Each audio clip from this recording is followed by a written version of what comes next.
嗱，都話買樓嘅盡頭係別墅，有冇考慮過呢啲大平層嘅感受啊？喂，睇翻呢啲山景、湖景啊，邊啲別墅可以俾到你咁嘅視野景觀啊？仲要喺珠海市中心啊，10分鐘嘅時間就可以去到口岸㗎啦。呢啲餐客廳嘅區域喺度開 party 都冇問題啊！喺廚房隔離咧，仲有個生活露台，一拉開個窗咧，直接係做到南北通㗎啦。咁呢邊就係我哋嘅公共衛生間，隔離嘅話咧，仲有一間長輩房嘅。咁其實可以配合翻我哋長者嘅起居啊。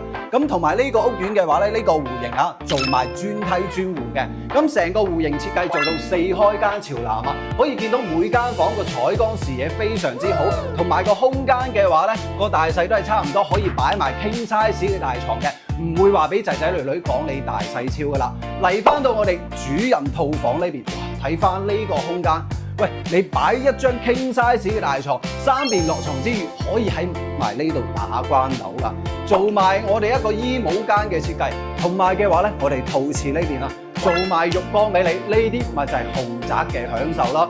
100零萬就可以上車呢啲精裝修嘅4房單位啦。